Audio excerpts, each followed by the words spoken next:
Hello and welcome. I think we're live. We are cooking. I'm seeing levels are working. So welcome back to another episode of 2.5 Talent. We are back with probably, I would say maybe our penultimate episode of the year. Potentially might do a post-major wrap-up kind of vibe, or a post-2024 end of year type thing. Maybe like some of our own awards. But this is the pre-major and pre-last event of the year. So we are... yeah, I guess going straight in towards it. We've got a few things to talk about. Primarily, of course, it's going to be the RMRs, but we'll touch on a few other bits as well. But as we always do, fellas, let's start how we always start. What have we been up to? How have we been doing? Trav, you want to start us off? Sure. Yeah, I've been a busy boy. I've had my record month of casting ever, which I think is something that all of us in freelance will kind of dream of. So I'm feeling very grateful and very, very happy right now of how it's going to go. As always is the case, going into next year. As when you're freelance, you've got no idea what's going to happen. But right now, I'm very content. I had 24 separate dates, I think, in October, which is crazy for me. I had IM Rio, I had Thunderpick, I had ECL South America Grand Finals. I got some Compass Fall and some Hellcase stuff as well. So yeah, all little bits and pieces that are sprinkled in with that. I couldn't be more grateful, really, and I'm enjoying it a lot. So there we are. There we go. Annie, what about you, mate? Yeah, I mean it's been a really busy month for me as well. I mean not necessarily on the I guess casting side of things. I had like a ton of midterms, and I also fell sick like the week before, so it was like me trying to recover and then like do that and then also do Thunderpick at the same time. Sure. But yeah, I had a great time. Cole and I worked out of the same studio, which was really fun. It was like 4:30 in the morning. I had to basically like walk to his place, and then we would start at like 5:30. And honestly, I have never done something like that before, but the adrenaline was great. Had a lot of coffee. Was That'll do very it. jittery for a couple of days, and got through it. But yeah, I mean, I genuinely just enjoyed that entire event. Like seriously, like the production was great. Teams like the games are actually really good. And I had Trav casting for me as well, so I got to listen to him too. So, There we go. well, not a bad experience by any means. Yeah, you can't complain really as things go. Yeah, my side as well. Relatively busy. Started off the month with ESL Challenger Atlanta. That was a pretty fun event. I think there's two Challenger events in the month. Atlanta was meant to be seen as sort of the weaker one, but it ended up being actually the better of the two. Really, really cool event. Fun to be a part of. Good to cast as well.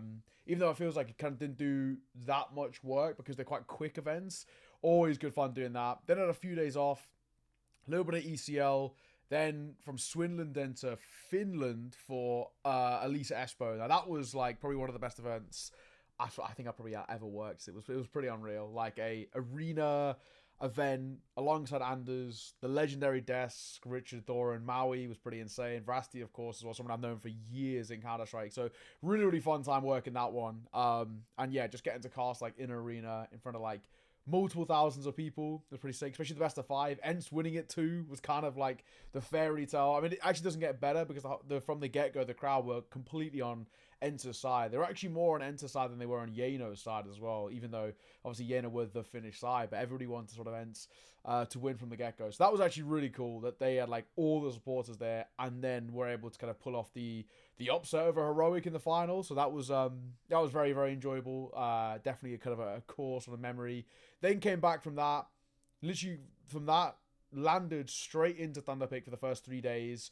Very, very busy. Then finished those 2 days. The day after, straight back out to Sweden for Challenger Katowice as well to say it off. And finally got to cast a final as well for one of the Challenger events. So I've broken that curse. It was like many events in a row not doing a final. So I finally got it. But yeah, that was good. A very busy month as well, so as Trav was mentioning, which is always good as kind of a freelancer. So yeah, can't really complain. I guess we can start by moving on to recent sort of hot topics. We'll touch on them briefly before we get to the RMR. First one we can go with is Blast. And in terms of Blast, I mean G2 somehow, some way, winning another trophy. I think, as much as it pains me to say, I think there's maybe got to be a couple of kind of snacks apologies coming through. As much as I thought, I mean, I still think this guy's absolutely fraudulent, but I mean, like, they're winning trophies. So I think probably more of that feels like it's testament to how good Monacy is. And, you know, the performance on Nico, that Dust 2 out of Hunter as well was pretty insane. But yeah, G2 win another trophy. It might be like the tail end of a last hurrah if rumors are true. Well, I mean, they're basically confirmed from the CEO, right? That Nico's going. So this might be kind of one of the last hurrahs and potentially the last trophy that team lives smooth for a while. I mean, who knows what that rebuild is going to look like? Muted, Annie.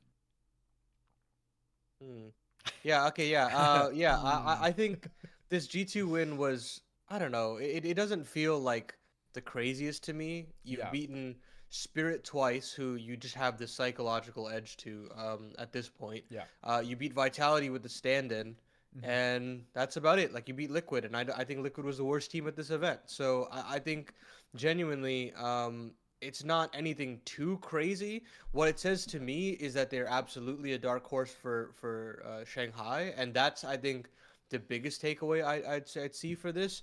And that Spirit, if they get the wrong matchup, they're in some deep trouble. Even True. with everything that's going on, like, they're just in some deep trouble if they get a specific matchup. Like, hell, I feel like even if they like get like maybe FaZe again, there's a world where they could lose that. I don't know. Yeah. So for me, it all feels up in here for me for when it comes to Spirit, and has nothing to do with what's going on in the server.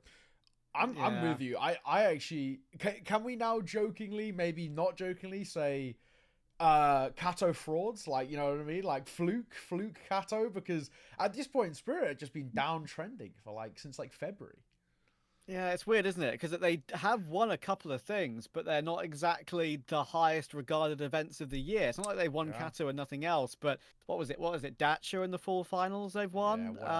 Like it's not really that special. And Donk, while he's still amazing and he's probably still obviously the best player on the team, he just, you know, all of them as a group.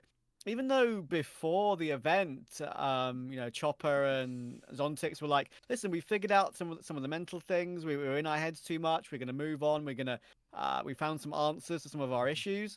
We haven't really seen that at all. And I would agree with Annie, though, as just a summary of the event. Yes, G2 winning it is amazing for them. It's amazing for Snacks after all the criticism he's had, along with Taz as well.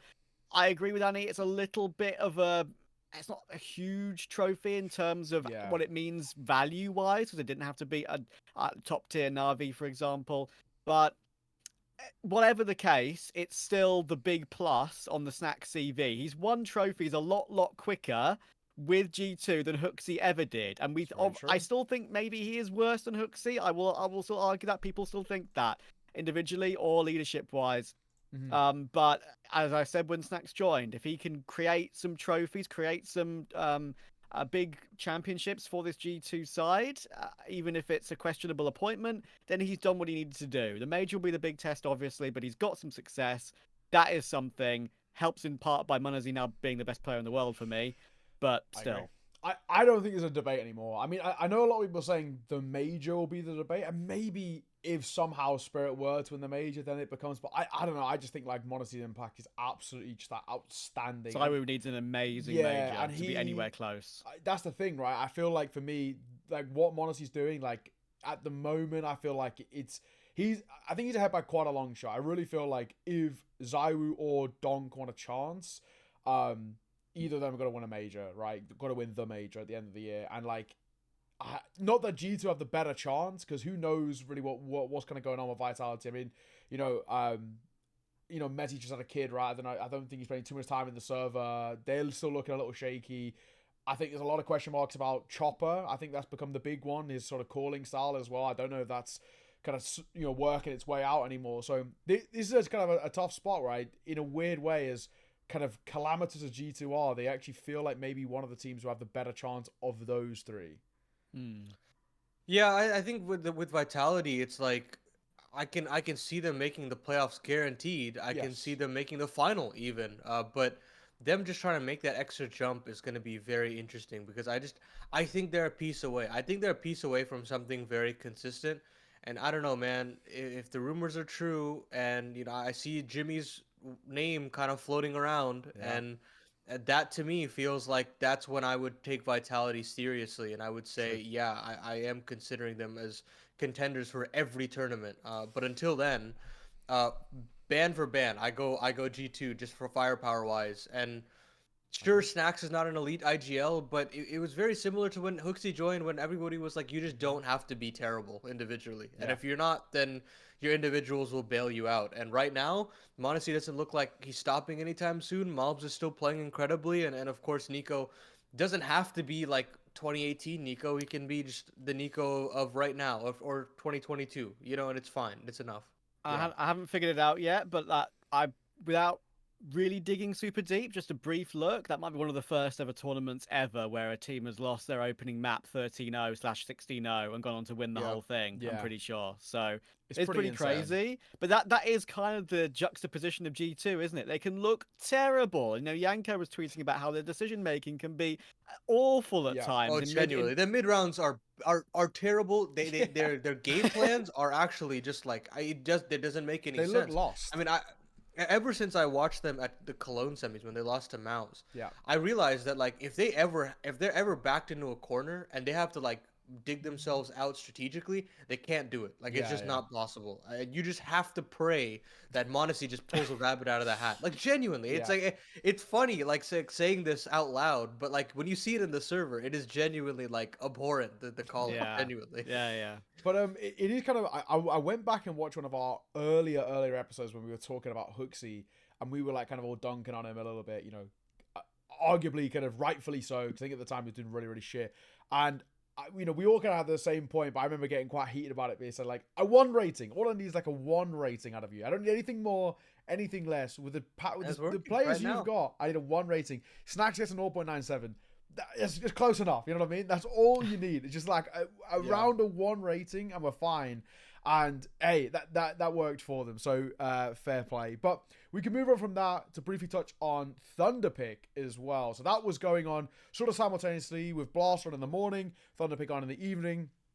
But I gotta say, just first thing before we touch on the results and all the rest, what a cool arena! Like the Thunderpick, Thunderdome. the Thunderdome was sick. That is one of the kind of the coolest, most like, I guess, Intimate? different. Yeah, exactly. It was different. It was cool. Like, I mean, we've probably all seen it by now. But when Mongolz won, for example, you had the fans kind of banging on the glass. Like that was sick. A lot of them didn't know Counter-Strike as well. They were just Mongolian residents in the area who were They like, "Oh just my god, a heard. Mongolian team playing a game where they Yeah. could win. Let's go support them." Yes. That's sick, So dude. cool. So honestly, like actually a really, really cool event. A really cool like a little arena. I mean, I guess the only thing is like now in hindsight is like I kind of sort of wish there was more teams on LAN. Like there was like a bit more of a LAN. If that was like Maybe next year. yeah, like rather than like a 2-day LAN, if that was like a 4 or 5-day LAN, that'd actually be really fucking cool. Basically, like stretching out a little bit. Obviously, pretty difficult to do, but yeah, I think Thunderpick have done something very different and very cool, and I was a fan of that. Obviously, maybe feel slightly biased, but none of us were working the LAN portion. We all worked the online stage, but that really did actually look different and cool, and I like things that are a bit of a change up. So, a fan of it. Mongolz, of course, as well, taking the win. 500k in the pockets now makes them in the Valve rankings a top 5 team as well. They've got more prize money this year than Mouse. So crazy how this tournament has skyrocketed. Obviously Mongolz have had a pretty decent year, all in all, but this is insane for like a bunch of basically kids and then Blitz. What they've done is actually pretty ridiculous.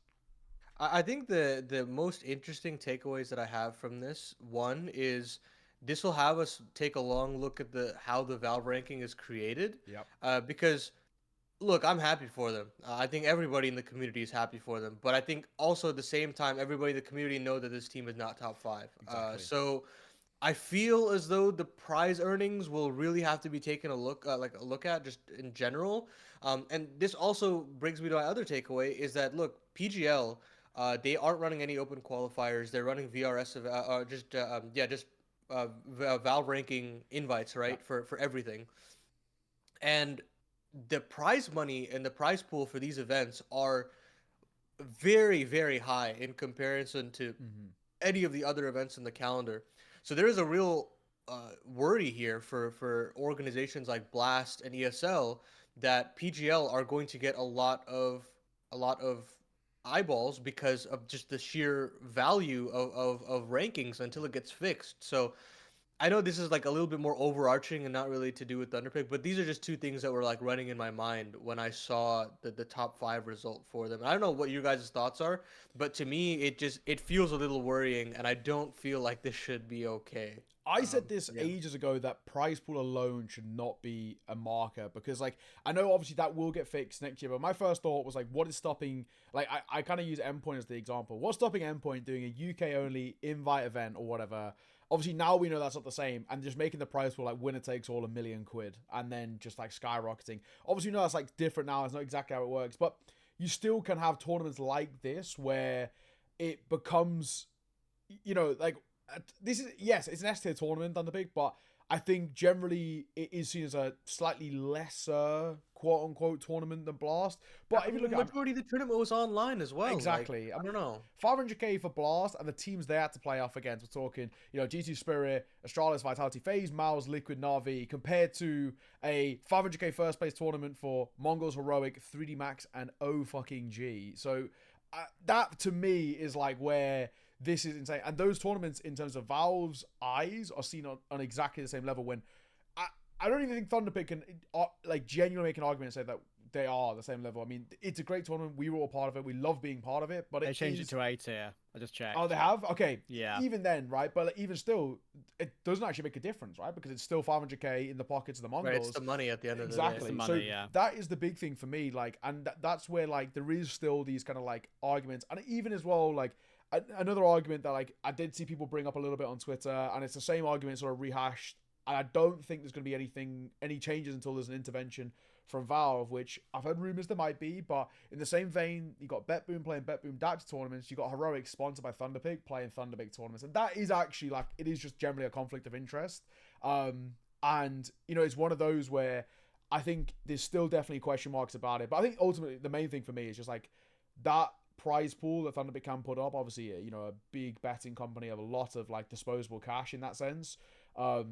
It makes you think now, like, you know, for Na'Vi, obviously, they wouldn't have known at the time, but they would have been better off trying to play a Thunderpick. That would have been like a free bag, basically, and a free kind of 500k in the bank, rather than bombing out last and maybe affecting the confidence quite significantly heading into the RMR season. And because of that, right? I mean, I'm thinking about like that logic tracks, right? And I think a lot of teams are going to take that seriously when it comes to this year, because we've seen the calendar. It's butt to butt for all the events And that's across not the including board. tier 2.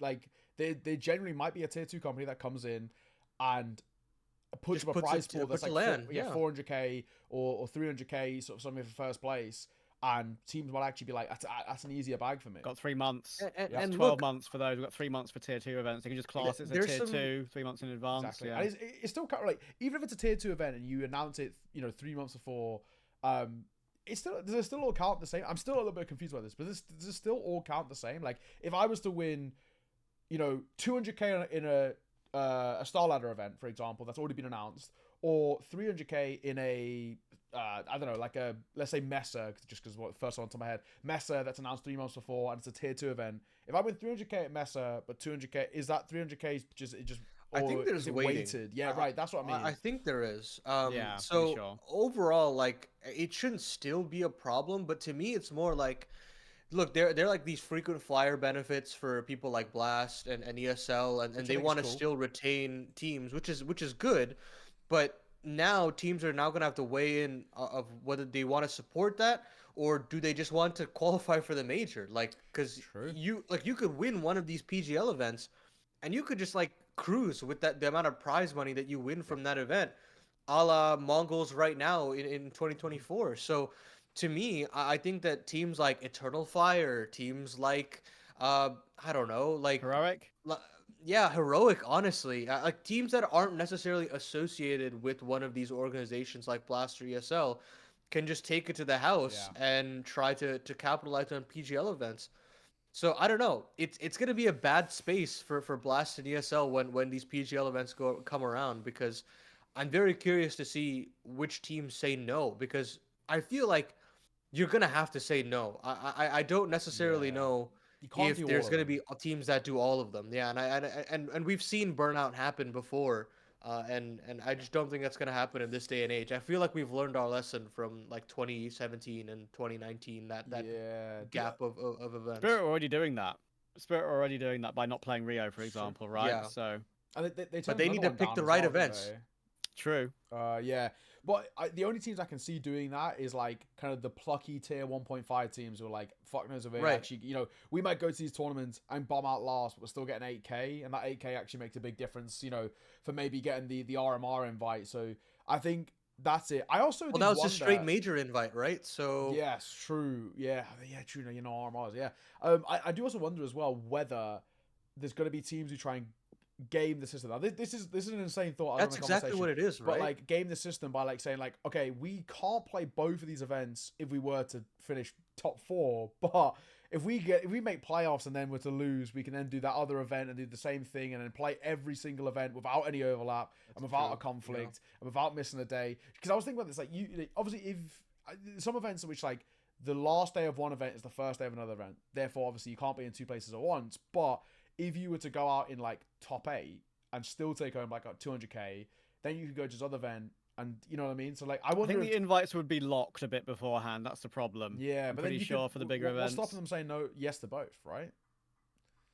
I think And then that, I mean, there is a world where they have like last minute like withdrawals. That's happened before, and Yeah. then they have a last minute replacement team. I've also seen I mean, the thing is, you can feasibly like win the event and also go to the other one, because sometimes they'll put you in the second group, and then the second Yes, group yeah. will be running the next day, and blah blah blah. But like, it's never good. Even if they do that, right? Even if they do like a top 8 and they go there, they have like max one day, and I'm telling you, like They're gonna we die. Yeah.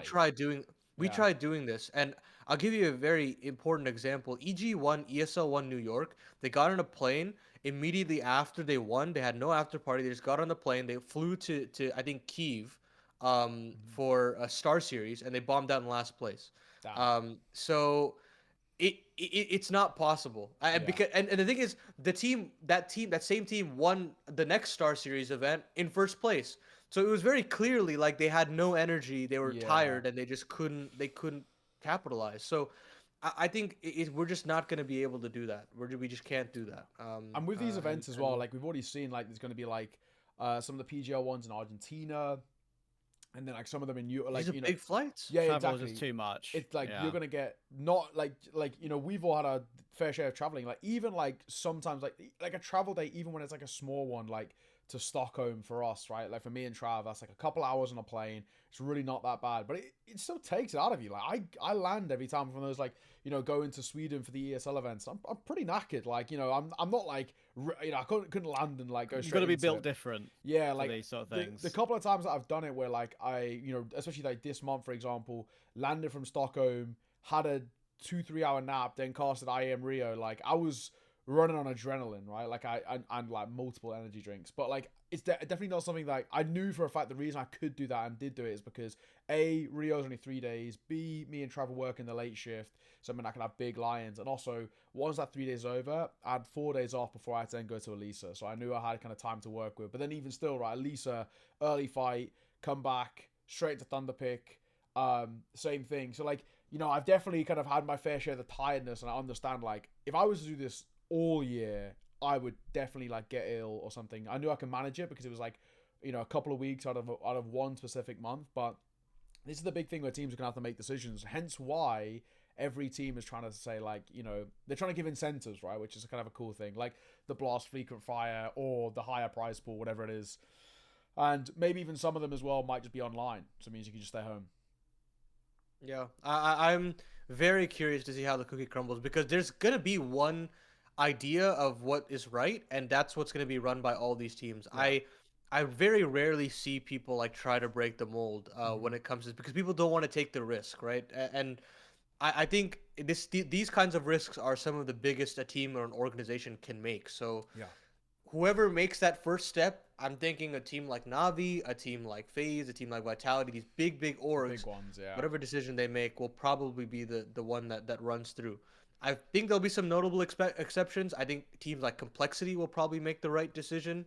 to potentially game the system. I think Messi also is very smart in that sense. I mean, he's been gaming the points, like figuring out like what best of 3 is worth playing. He's on point. Yeah, He's really keeps in touch with it, and he made a really good point just incidentally about the 3rd to 4th place playoff matches as well. Yeah. Like they will truly mean something next year, even now, compared to just a stupid show match which everyone's seen 100 times, right? Yeah. Like and also these show matches these days, no one cares about them anymore. Like, you know, just do it for the major and play call for it the a day. dollar. Like, play for the dollar. Yeah. People, it actually makes more sense now. Like, you know, which, you know, with Graham's tweet about like Thunderpick doing a 3rd and 4th, it actually makes a big difference because just going from 4th to 3rd, that extra prize pool could be the difference between you qualifying or not. So yeah, I think you're absolutely spot on. It is one of those where I think next year's going to be very interesting because it is like the true Wild West of trying to figure out what is the right plan of action and what are the right events to accept. And then if also it gets to a point where all the teams like accept they want to go to one event, not the other. I also think as well, like this is where maybe things like, I was thinking about this, like for example, like with like events like PGR, for example, in Argentina, it's a pretty big flight for some of these teams, and they might just think like maybe this is the one I sit out because it's a long flight, and I just say to like, you know, I have a Spirit week with Rio. Yeah, week and exactly, Spirit of Rio, right? So I'm thinking like, is there going to be other things like that where we see teams like with that flight to like a South America, for example, where they're like, actually I'm just going to just maybe take this one as a week off and stay in Europe because it means I only have to do a 2-hour flight in a week's time. I can have a week of kind of rest and recuperation. I wonder if that's basically gonna play out to be a thing. But like I said, I do think teams are going to have like their sort of their one system, and I wonder actually eventually like basically who gets shafted, like what tournament or TO ends up taking the brunt of it because they just end up being for this period being the one that's not really worth it. I will say that the last thing I would probably say for this is that wow, I just forgot. Holy shit. I was going to say something. Do you want me to say something quickly so if you remember? Yeah, go for it. I think the one thing that I want to mention on this is the fact that we, us 3 included, and most talent in the scenes saw like the reports, open circuit next year. Oh my goodness, no partner teams. It's going to be unbelievable. And then when we've read the nitty gritty, seen what it's actually going to be, it doesn't look like it's going to be good for tier 2. Doesn't look like it's necessarily going to be good for, I guess, differences in even the tier 1 competition as well, because it's going to be same old with a lot of tournaments. A lot of teams will have to drop out and, you know, as you say, choose something else. So yeah, I'll be interested to see how that goes. It's all a dive into the unknown for everyone still. I do think during 2025 there's gonna have to be like a rule book change at some point. I think we're gonna realize what actually we've got ourselves into, and there'll be some kind of rule book change, either whether it's the amount of prize money you get, like we were talking about, or just a change in the schedule full stop to assist some of the situation. I think you could even just tweak the formula that they have because you look at the ranking and it's like majority of it does make sense. Like the teams that are in these positions belong in these positions. There are just some specific outliers that were always there. Like you had Espionage kind of gaming the system last qualifier, and now you kind of have Mongolz in that conversation as well. But for the majority of the seedings and the matchups, everything made sense. So I think there's a very easy fix there somewhere in that formula. So I hope they do go and tweak that in.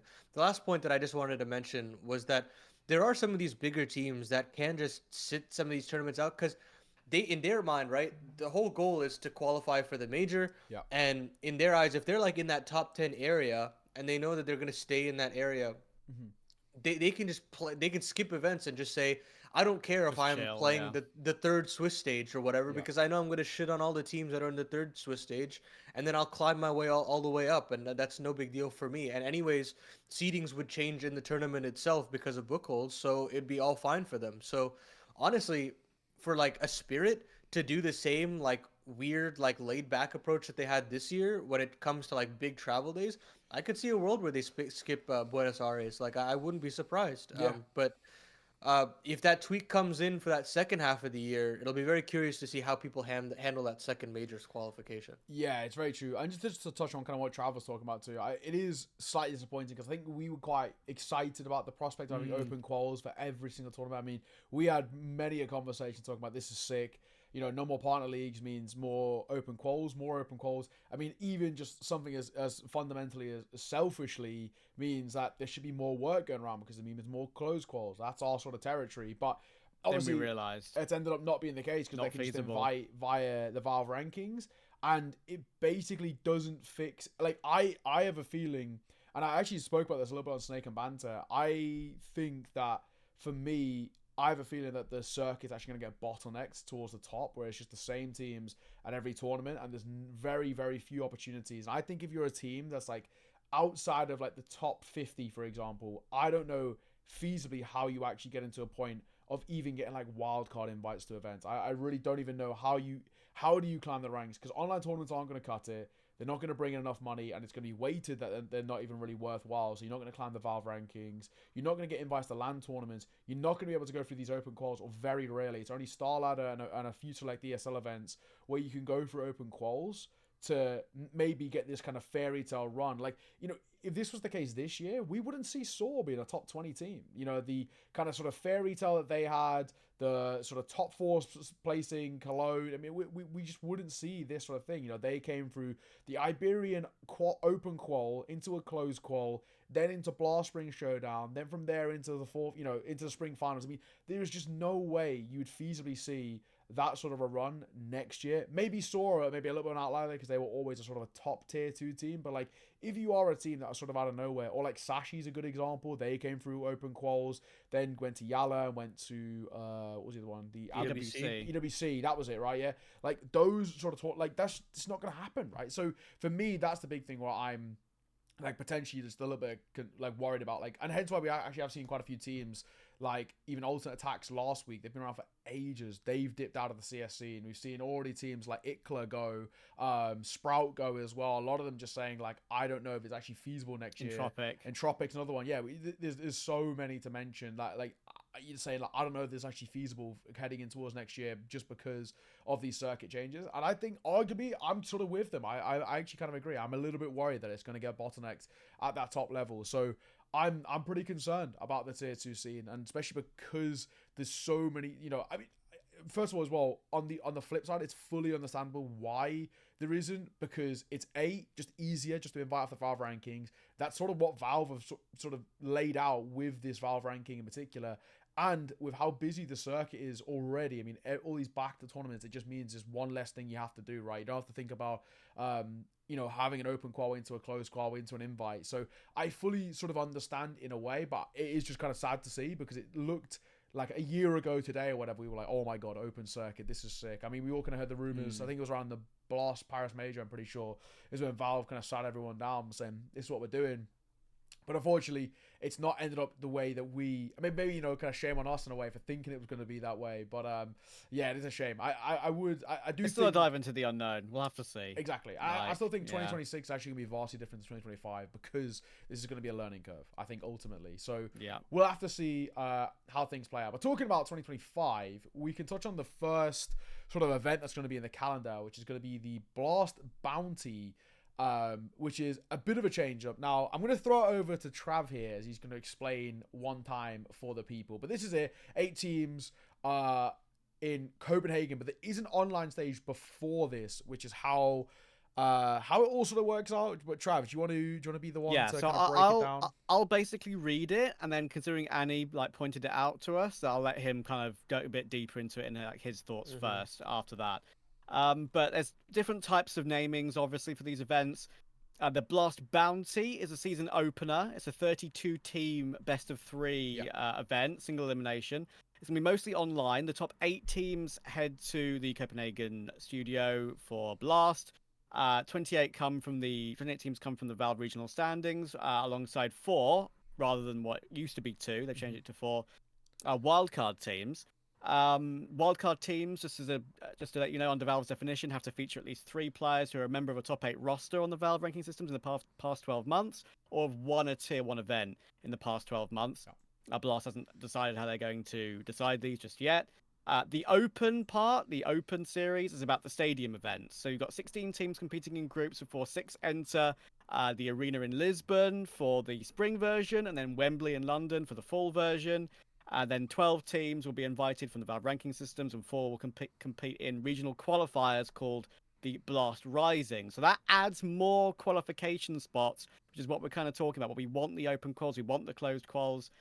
And the fact it would directly qualify you for the LAN in Lisbon and London is a cool part of it. And there's more to it, but I'll let Annie take over now. Just a quick side Yeah, I note. think- I just touching on this. With the wildcard thing, do we know the dates of those? Because I'm looking at Wikipedia now, and there doesn't seem to be any dates on here. I don't know if it's been mentioned anywhere else. I think it can be just chosen under those two sort of deciphering factors. Yeah, but there's because a the thing closed is, right- qual, right? That's what I'm Yeah. saying. So do we know when the closed qual is? Because there's no Wikipedia page for it. So I don't know if there's like a date outlined. Not sure if it's still 100% confirmed yet.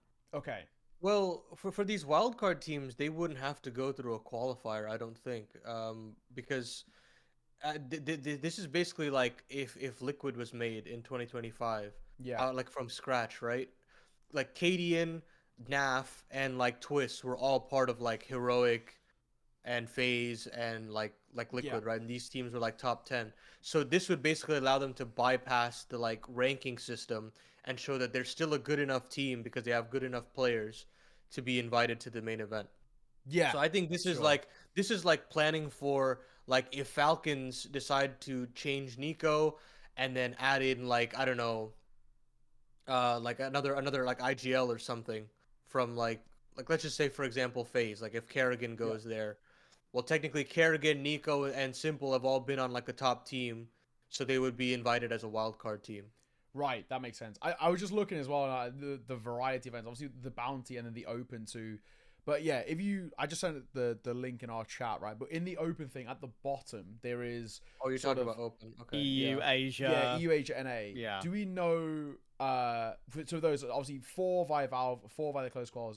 Has there been any mention yet about their closed qual, about like when that is? So that's what this article was for. Right, So they've sure. tweaked this very recently, and they've added in these risings, which is what I'll get into now. But basically, throw back to Blast Rising back in like 2019. Or yeah, 2020. it's been a long time. But now Throwback. these ones actually matter even more, I'd say. So basically, each region will be given their own rising. They'll have open qualifier fill-ins for that. I think 4 teams will join 12, I believe, in the actual closed qualifier portion of the Rising.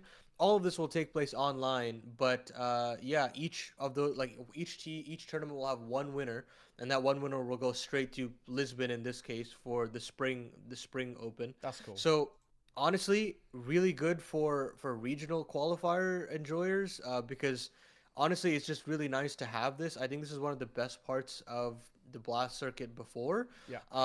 And like when I guess when you look at Showdown as well, you think about just in general when those big qualifiers happen. There's like these long processes, and then teams like Saw get to make their way all the way through. They get to have a huge run whenever they make it to the actual Open or the final in that situation. So this is huge, and I hope a lot of organizations. TOs follow suit because I think it's important for, especially as an NA fan, like I really need our teams to be able to attend some of these events. So and NA Rising would be a big deal. Yeah. Also, kind of like I like just shout out Blast one time for the bounty system as a whole. I just think it's kind of cool. Like the fact that there's bounties on certain teams, but also certain players as well. I just think it's kind of a cool little niche, little like difference, because a lot of the circuit actually might feel, especially for more casual viewers, quite same. Like I was speaking to some of my friends who, they're not into Counter-Strike as much as us. Some of them still think Liquid are good, right? You know what I mean? Like they are very much out of the they're very out of it. They haven't really been following for a while. And they dip in and out of tournaments. They'll occasionally watch a Cologne, occasionally watch a major, but they're not like diehards like we are.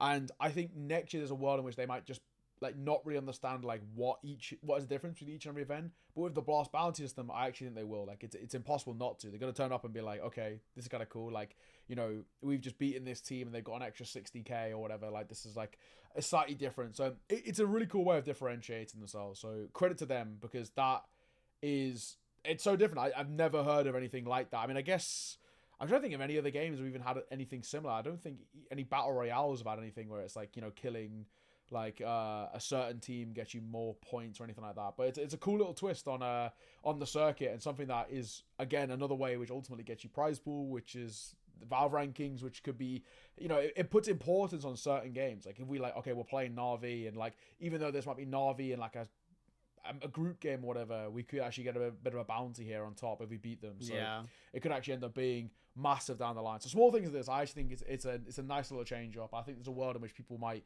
just like not have, who aren't dedicated followers like we are. Obviously, we're going to be watching basically every event going, but just for the more casual viewers, it's a nice little change up. It's going to be really hard to keep track of things in general. We haven't even talked about like ECL and like EPL, like those changes are going to be crazy. And just in general, I think a lot of TOs are trying to bypass this whole like event structure thing, and like even the rivals concept as well is being considered a wildcard event because they're running so many events that you're allowed to have a wildcard event. I think ESL is also going to have a bypass for that with a smaller LAN at the end of the year or towards the end of the year because of this. People are thinking it's going to be like a Challenger-esque type tournament. But yeah, there's a lot of opportunity for TOs like this to do weird things, more out of the box things like the Rising or the Rivals or whatever because of this. I'm waiting, right? I can feel it coming that next year there'll be one TO. I would probably say maybe not the bigger TOs because they'll have read it right and got people to read it properly and give the right details over to the tournament organizers. But there'll be some TO who'll try and run a tournament and they'll be like either one day missing or one line of text missing, or they do the wrong format that Valve don't like, and Valve will be like, "Uh-oh, no tournament for you. See you later." Cutting the prize money to add to the rankings for this tournament. You can run your tournament, but nothing will affect the rankings. So something like that. Someone's gonna make a mistake. I can feel it coming. And then I think there's gonna be that, or somebody's going to try and run something and then put up a prize pool and just not realize that it actually isn't ranked. I think that's going to be like, I think also as well, that might be another thing of like, how are we going to see teams? Obviously, most teams won't, but like, are we going to see teams who try and like, if there's any events that are unranked but a decent prize pool, are they going to be like, maybe we can just use this as sort of official prac, especially if it's in our country or in our kind of region or whatever. So we might get a few like that. It'd be interesting. Also, I mean, those are the sort of events as well that we'd be kind of trying to work as well. Like if it's in a LAN, but like a tier 2 one or an unranked one, most kind of tier 1 talent wouldn't work that. So it feels like maybe an opportunity there, sort of our side. But who knows what's even going to happen? At Blast, your circuit looks great. Hello, we're here and ready. Hi. We like the bounty system. We want to be the bounty hunters or whatever. Hire us. No, not the bounty hunters team. There's some Argentinian roster that will be in the doldrums. Yeah, but yeah, that's the Blast circuit. We'll probably come back to that. Actually, probably in our final part of the year, touching on the start of next year, so we can return probably to this post-major, I'd say. Yeah, when we know sort of what's going on a little bit more. But I think now is a good a time as ever to head on towards RMRs, and I guess no better place to start than with our resident American than the America's RMR. You share a screen, Neo. I so can do that. Here we go. Where are we? There we go. Bada bing, bada boom. There you go. There it is. But yeah, the way I've done it, first, second, third, fifth, because that's how it's sort of done on Wikipedia, and then sixth, seventh, and then I kind of just group these towards the bottom because no one really cares, apart from the teams that finished dead last with no wins, because funny. So I think it's probably funnier to start from the bottom and move up. And now there's decent arguments here, just for. That's Bestia, by the way, but it just crops their logo because they've got one of those like fucking. If you scroll down and like change it to, where is it? Change the logo. It's presentation mode, maybe. I don't know. There's one where you can change the logo so they're bigger. Is it? So you can see them. I don't know which one it is though. Try clicking change background color. See what pops up. Okay, never mind. But there is a way you can make the logos bigger. Presentation. Well, fuck it. You know it's Bestia. That's Bestia. That's Boss. That's MLB Art. That is Wildcard. Because they're like landscape ones or whatever. They have like a whole word rather than getting a logo. But yeah, let's start by going from the bottom up. And since you are a resident American, do you want to start us off, Paladin? Who do you reckon first team to finish dead last. So first of all, I think just the preamble of everything is that I think that this RMR is the best RMR in the entire of the four regions because genuinely I'm gonna be making a video on this with Cole, Yeah. and I'm pretty sure the tier list that I produce in that video will be completely different from my opinion right now because Sure. there are so many different opinions that you can have, and they could all be the right one. And when it comes to domestic play in Americas, anything goes because Yeah. NA and SA don't play very often against one another. So it'll be very curious to see how this actually crumbles. So I'm gonna start this off with my picks being Crew and Case as 15th and 16th. I think that Case have really struggled without Snow on their team. I think they're a very good. They were a very good team, and when they had their close qualifier run, they had some insane form. I don't know where it came from, but it was literally just for that event, for those 2 days, and they did fuck all for the rest of the season after. So I think that team is dead in the water. Crew as well also had a very similar story. I think they've done some really good roster moves. They brought in Yell as a coach, which is really cool. I'm pretty sure is Myron on the books of this team as well. They made a vet move here recently with this org. But either way, I really like Ataraxia. I think he's really cool. He's a cool opper. Oh, sorry, it was Deco. Deco is the guy that I was thinking of. They brought in Deco recently, and he was a good pickup. But yeah, I think in general, I really like this Crew team. I think they're destined, but this is out of their depth. They're just not they're not at this level yet. They can't compete in this situation, and that's why I'm putting them at 15. Yeah, I have no debates there. I was always going to go with those two. I just think there's quite a big step up from even like those two to then like the 12th to 14th sort of range. Yeah. Especially in kind of Casa's case as well, because they just look dreadful at the moment. So I don't know if you have a debate there, Trav, but I was going to go. No, exactly the I'm same. fine with that completely. Yeah. 12th to 14th, moving forward. This one, I guess, is where we can then start to debate a little bit. Three teams, yeah. This is where it becomes a little harder. So 12th, 13th, and 14th. Dude, This is I where it hate actually this becomes quite so difficult. much, man. So I would say, first Oh. of all, if I'm going to throw out any team there, I think one of the North American teams has to go in here because having the last America's RMR, South America dominated that. In every head-to-head matchup, South America looked like the 10 times better side. The only difference is, if we're going like off the back of recent events, I would kind of put wildcard immediately. However, they actually are going to be playing with Fuzi because he can actually get into Shanghai. Doesn't have the visa issues. I'm hoping anyway. He obviously has the visa issues for America, but he doesn't. So that makes them a little bit more powerful. Even though I forget his name now. The Polish guy stood in. I don't think he did that bad. Friend. That's it. Yeah. I don't think he did that bad, in all fairness. But so for me, I mean, Gonna put in one each. Is it 3 slots? One Yeah. team each, unless we match, of course. go on, Trav. Who do you want then? I want to put Nouns there. I know it sounds a bit crazy, perhaps. Yeah. But that's my North America. I mean, I think, in my opinion, maybe Nouns and Boss. But I think Nouns, I don't think they've got what it takes compared to the other North American teams now. I think MAT, all these other NA teams are better in my eyes, and I think they're not as good as 2, 3, 4 maybe of the South American teams that aren't like Pain and Furia. So that's me.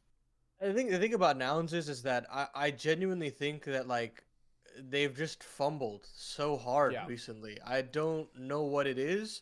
I feel like them getting Rush and like having a Dren is like really smart, and Carson's like developed as an IGL, but like their map pool's fallen apart. Like they used to be like gods on Mirage, and now they're losing to terrible teams, and I just don't know what happened. And I still think that this team is like really working their ass off. And they were a BO3 away from qualifying last year as well, and the year before I think as well. So I can see a world where they get to that point, but I think this is a fair pick, Trav. My pick for 12th to 14th, dude, it's so hard. I don't want to say Boss. Like, look, I was gonna say genuinely, Boss.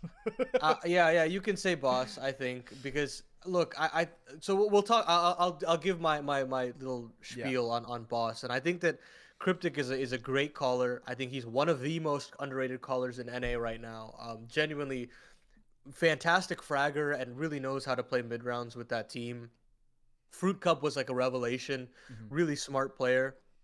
But the problem now is that you have a real opping problem, and you look down the row, and you can like look at Ultimate, you could look at Safe, you could look at uh Henny, you could look at Fallen. Like I could keep going down the list. There are elite oppers in the I guess domestically elite Yeah. oppers in this page. Slight is not one of them. I'm No. sorry. Slight is not one of them, and for that reason, I think that is their biggest issue. But the rifle core is amazing. I love Darty, I love Cryptic, and I love Fruit Cup. So I'm not gonna put them there. You can be that person that puts them there. Yeah. I will pick man, fuck. Uh, you know what? I'm gonna go out on a limb here. I'm gonna say red cannons. I'm gonna put red cannons there, Okay. and that might be I like red crazy. cannons. Yeah. But to me, I think Nithon is such a liability on this team. I think their mid rounding is some of the worst in the region. I think they have a severe map pool issue. I think there are so many issues with this team that nobody is saying anything about this team because they have like good pieces.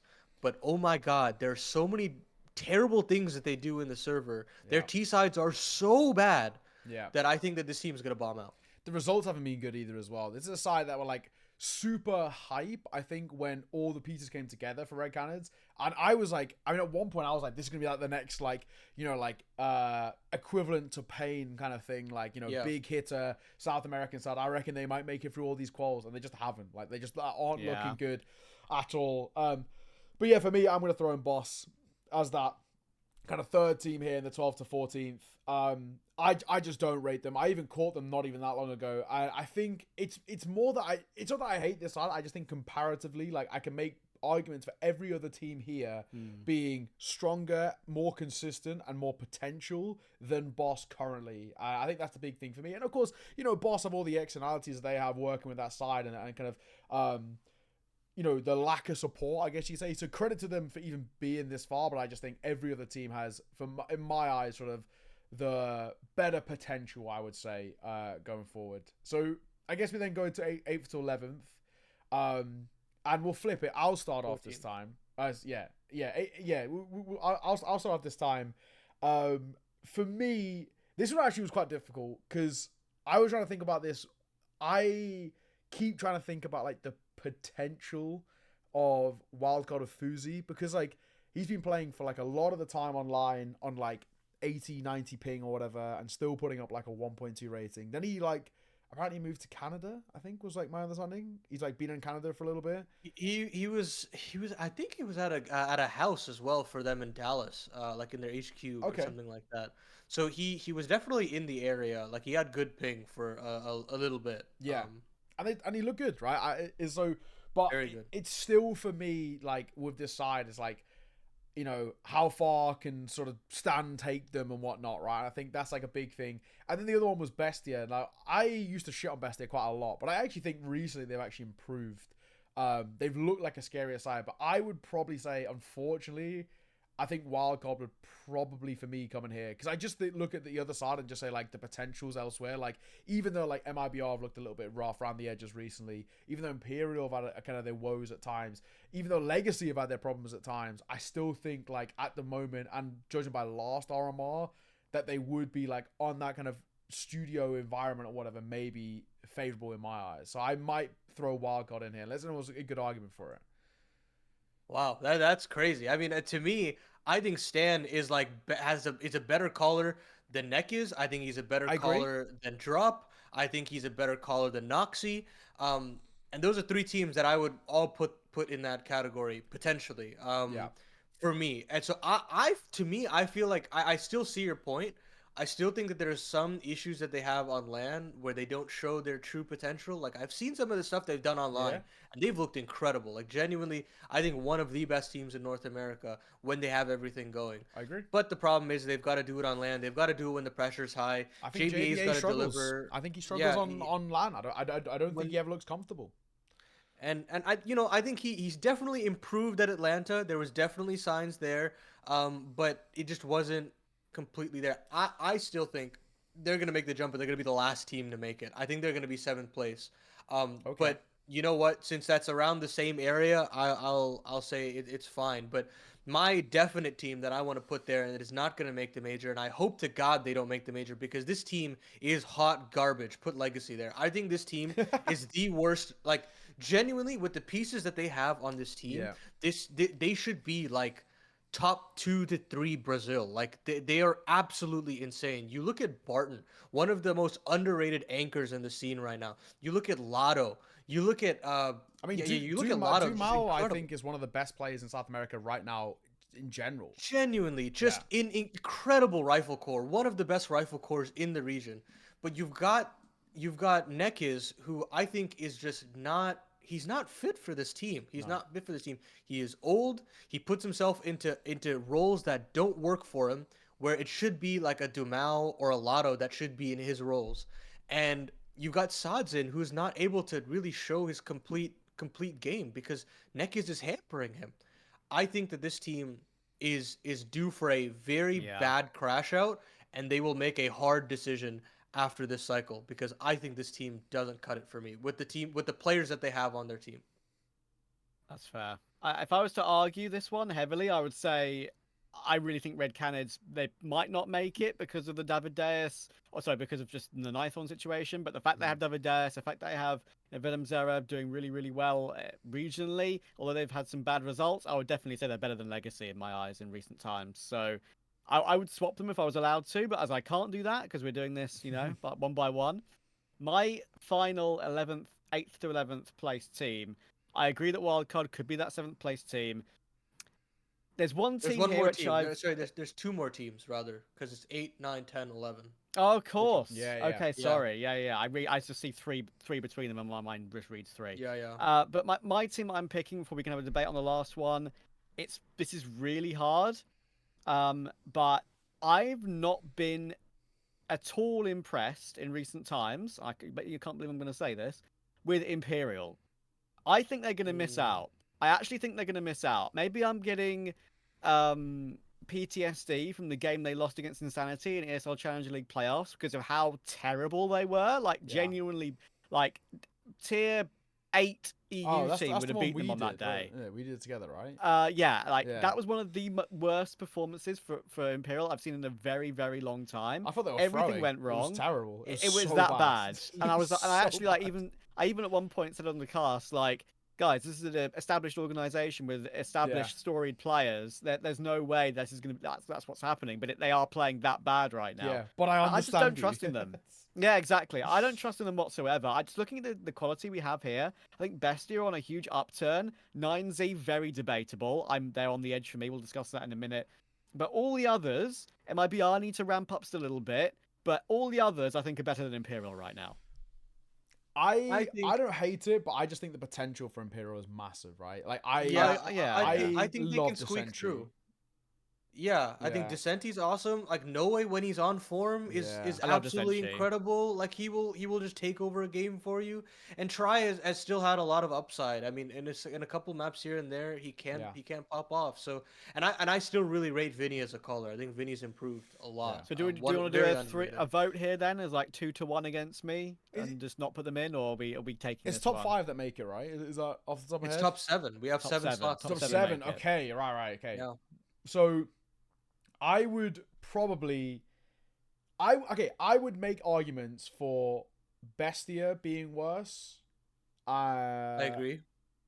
I'd say 9Z is worse. I say 9 currently as well. I've caught 9Z in a couple of different tournaments. I mean, obviously we had them in really bad right now. Yeah, they look abhorrent. Did we have them at the No, we didn't. I had them at one of the Challenger events. Right. They were at a Challenger. And it was Challenger Atlanta, I think it was. All kind of blurs into one. Or no, they were at Elisa. Oh, that's it. Yes, yeah, and they were dreadful there. And they were at Thunderpick, actually. Yeah. That was 2 events. It was Elisa and Thunderpick, and yeah, dreadful there. They just looked really, really fucking bad. Like even like Martineza looked bad, which is like rare. So that for me is kind of one of the things that I'm like a little bit worried about. So I would probably say I prefer Imperial over 9Z and Bestia. That would be if I was to fill in the last 2 spots, I would say Bestia and 9Z are here. Yes, that is what I would put in. If I was making a big argument right now, I just want to make my point and make my case for Bestia. I think Noxey is revitalized and reinventing himself as an in-game leader. He's playing more aggressive. He's old now, and the fact he's doing that and in-game leading too as an AWPer is very impressive. I've been very happy with what I've seen. See the police coming to get me now. Yeah. I've been very happy with what I've seen from Bestia. If you look at their recent results, they've been getting one over Red Cannons nearly every single time, but for one best of 3 in Challenger League. And a best of 5. They made the land final. Yeah, they made the grand finals of the CBCS Masters. They beat Pain. They lost to Red Cannons, got reverse sweep 3-2, unfortunately, but it was very close. In Thunderpick, a really important thing to mention here for me, in the Thunderpick World Championship in the online stage, they and M80 were both playing from Big's headquarters. So it was like it was a LAN. It was no difference in circumstances or ping or whatever. They beat M80 twice. They did the double over them. 2-0, then 2-1. I think Bestia are really underrated right now. And I would go as far to say, for me, just from watching them so many times in the last month and a bit, I would make a case for them being the last team to squeak through in 7th place to the major itself. I understand if you don't want to do that, but that's genuinely, if I was making this list, what I would put them in right now. My argument is that Naz. That's okay.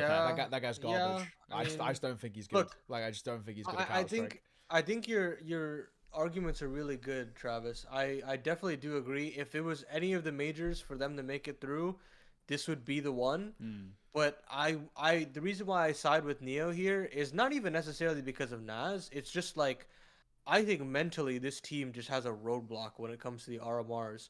It doesn't matter the result. It doesn't matter what their form looks like going into the RMR. Okay. For some reason, this team just, the pressure gets to them and they just cannot overcome that hump. And then they fall at the last hurdle. I think this team is going to have some serious heartbreak on their hands, and I think they're going to come in 8th.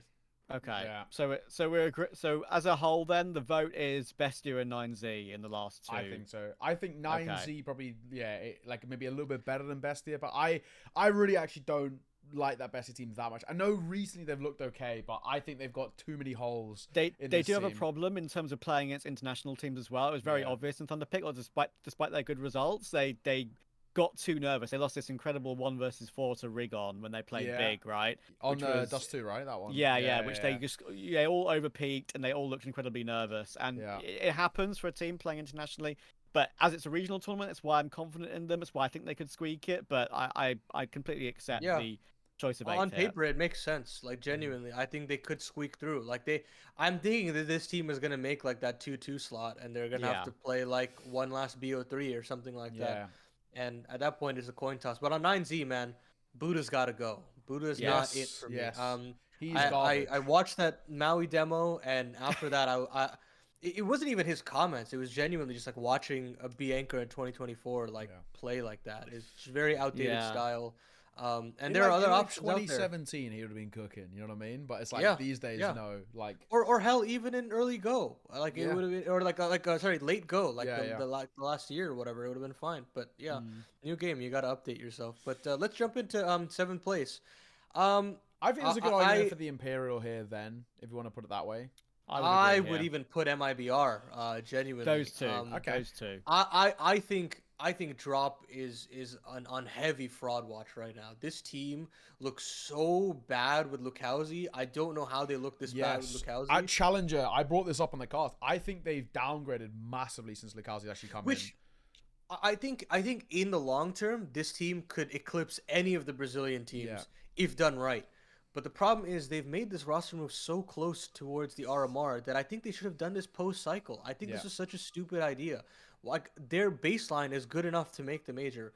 Keep what they have right now and then make the Lukowski move after. But now I think they're in some terrible form. I think there's a real world where they just don't make it, straight up. But I think they have enough firepower that they'll squeak through. Especially that lost the Legacy at Challenger. That was really fucking bad. I know it was the best of one, so you can't read it like too highly into it. But like they really did look bad. And against Monty as well, like so many mistakes. I think every single talent member looked at the Lukowski edition and was like, yes, this looks really good on paper. Bernzan wasn't already offering that much.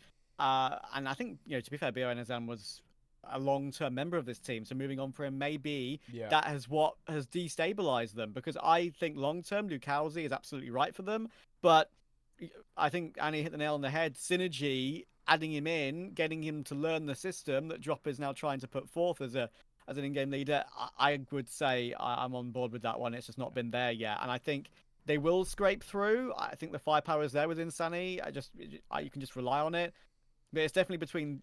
If we're looking at, we have 2 slots there, 6th and 7th, right? I would probably go MIBR 7 just because of Challenger. Like, that in particular for me. Yeah. The one thing I have is, like, the counter argument. The reason actually why, because there's actually it's pretty good arguments to say, because I love the Lucalzi edition, but I don't think it's gone well. But, like, I think for me, the counter of what it is where I'm like, okay, maybe actually this is, like, still where they're in a good spot is, like, domestically they're actually really solid. Like, they pick up a lot of wins domestically, this MIBR side. So that's the big thing for me. Like, in the, like, domestic Challenger League, it looked very, very good. I think they were a side who, for the most part, had a lot of strength when they were playing. I know they kind of went through this, like, real rut at one point, then made changes, but I think like tail end they kind of ramped up a little bit. Barlick was like a couple of best of 3 losses. I'm gonna counter there, right? Just slightly. Go on.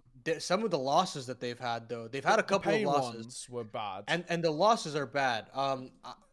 I think that's my worry, is that when I see the floor of this team, that is my worry. The floor of this team is very low, lower than any MIBR roster that I've seen in a long time. And that's the worry, right? Is that if that floor rears its head because of any sort of pressure for players like Lucalzi as well, who've not really had that much pressure in their careers, it's going to be a tough situation. That's my only pushback.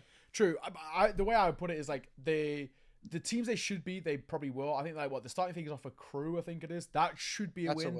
They beat them very regularly. And then as well, they've kind of had, like, if you look at the results for the most part, they had a few losses right towards the top. I think it was actually prior to Lucalzi coming in, but it was like losses to, like, but it was still drop calling. Yeah, exactly. Losses to, like, point, Fluxo and stuff coming through. But then, like, recently, the only losses you kind of seen from them have been, like, quite consistently been, like, Pain, which is, like, absolutely fair enough. Pain are just the better tide. Like, there's no kind of debates there. So that's for me where I feel like MIBR have got, like, enough where I think, like, I see them as better than Bestia and better than Legacy for those sort of reasons. Just because I think they're a side who, like, even though they looked so bad at Challenger or whatever, Challenger Kato, I still think they've got enough in them to be able to, like, be just a little bit ahead of them. I mean, maybe like you said, that the floor's really low, but I also think the ceiling's higher. It's kind of sort of an on the day type thing. Yeah, fair enough. I guess I think this is a decent one. And then even though I don't think Imperial, in my view, like, I've always, as I say, I'm very worried about them in terms of their current form, but I agree they should be 6th. Now we've got this set up here. And then, like, 3rd, 4th, and 5th. I think there's one. I actually think this is quite easy personally. Like, I would personally go here, in order. So from 3rd to 5th, I would probably go Liquid Pain M80. Is sort of how I would go it. Liquid Pain M80. Yeah. The reason why is I actually think Ultimate's gonna, if he plays well and, like, plays at the level that he did in his, like, early honeymoon period, he can fraud watch a lot of these AWPers. But the only thing is I have like a bit of a I don't even know what you call it, like an opinion, like a wild call. I think, as much as I think M80 in this tier list might make it, if I was going to make, like, a dark horse sort of prediction of who isn't going to make it, I would actually throw M80 out there. Yeah. Oh, 100%. Yeah. Oh my God. There is no doubt in my mind that this team could potentially bomb out. And that's why I said, like, when I make this tier list again, there's a very real world where I just don't even put them to go through. Honestly, part of me was going to so weird, man. I was going to make an argument to, like, not put Wildcard there and put M80 there in 8th, 11th. Like, that's not ridiculous. Yeah. That's genuinely not ridiculous to say. I just want to go middle of the ground, but that's my wild opinion. That I actually think M80, there's a world in which they could not make it. I will say, I think the one thing that helps a lot of these teams now that have been on fraud watch in previous RMRs and were big question marks over them, this now we're having 7 slots. Like, there's a lot more room to, like, some of the previous America's RMRs. What was it, like 1, 2, you're out or something? Yeah. So it's losses. Like, there's more room to maneuver here. I think if I was to make a call 3rd to 5th in order, I would actually maybe put Liquid 4th, because Ultimate's form has been so bad lately. I think they'll make it comfortable, but I don't like Ultimate's current form. Even maybe seeing him regionally, maybe that changes things, like you said, Neo, but I'm not so sure. I think he's in a bit of a crisis of confidence at the moment. I think it's after down all to his statements. Him. Like, it is down to him. It would be Pain, Liquid M80 for me. in that order. Yeah. Or Furia Liquid, or Furia Liquid M80 actually. I would put Liquid third. I think Yeah. Ultimate's form doesn't matter. I think that Okay. I think his worst is better than a lot of other Opera's best right now in our region. Um, I think that I would probably put Pain fourth because Okay. I think that genuinely, I think this team is like, you don't have an elite Opera, sure. But like, I think Big Uzera is just such a good caller that it's fine. Like their rifle core is so good. Mm. Like it's genuinely so good. And then yeah, I would put M80 in the fifth Okay. spot. So this is my one as well. Yeah. Okay. Yeah,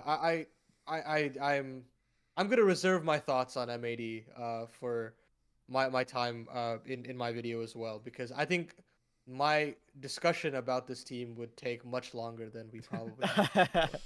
And then Fair enough. for a second, I'm gonna put Fury first, dude. I was actually I gonna do the think same I thing. think They've got I think consistency doing it as well. yeah, domestically they always find a way to make it work, and also I think this is like the best Fury I've looked in a long time. Yeah. I really do like Skull's edition. He looks so much more comfortable. He looks happy. Yeah, he's happy, clutching yeah. more. He just looks much more comfortable in this system. And sure, you still have these weird fallen like late round situations where things look like terrible, but Yeah. it's much less than it was when you had Art on the team, and that's to me is all that I care about. So yeah, I would actually put them ahead of Cole. Can I make only one change? Can you put Bestia in front of Legacy and 9Z, please? Sure. Because I Yeah, because that is I fair, like that is I fair. like them too much, and I really they're the team I'm actually supporting. Like in this America's RMR, Yeah. of Yeah. all the underdogs, I'm supporting Dude, them the most. I want them to make it. They're Yeah. like the Argentinian team that has been like this Org has stood by Mhm. Noxy and Pino for like years and years and years. They could have switched out IGLs at any point in time in any of these cycles, and they've stuck with him. I would love for them to have some sort of Yeah. success. I'm It'd be happy with great. this though. I get it. I would make a few changes, like I said, but I'm content as a group effort with what we've got here. I'm supporting Red Cannons because I really like that logo. That's basically Yeah, about it. it'd be cool for I mean, it'd be a stickers. cool sticker. Yeah, It'd be a yeah. cool I also sticker, just think yeah. the team, like, the names are kind of cool. But yeah, we'll see how things pan out. Let's move on to Asia. This one a lot easier to kind of go through. Yeah. Let's just fucking let's get the 1 and 2 out the way. I mean, that's the big debate, but I don't think it really is a debate for me. Mongolz 1, FlyQuest 2. I think, are we all happy with that? We all, Yes. no debates there. Then third, I think, is probably the biggest debate of this, but we can kind of do the same thing again, work from the bottom up. So I think if I should throw out the bottom, if I was going to say, I think this is GR Gaming because they are just ass. And I would Eastern play Russian team, right? Yes, They don't play. It's the only opportunity they ever get in the entire calendar year. And I'd say the other one, it's a bit of, I'd actually probably say Limvision personally. I know as wild as it sounds because of Alter Ego, but Limvision. Wait, let me show you it. I watched this game. They lost they got swept by Tyloo, didn't they? Absolutely fucked. Like it was not even close. 13-3, 13-6. I watched it. Limvision look. I don't know. You can maybe make the argument of like the kind of technically this match doesn't matter. It's true. You can talk about kind of the saving strats, or yeah, exactly. Doesn't matter, or whatever. But man, like Tyloo aren't even at the RMR, so you don't have to save things for them. But like, man, Limvision looked absolutely awful. Like, so pissed Tyloo aren't here actually. But they should be because they are better than Limvision and Rare Atom. But I mean, the other argument is that Alter Ego team. I will just throw out though, the Alter Ego team are kind of interesting in like a weird way. Let me just find them.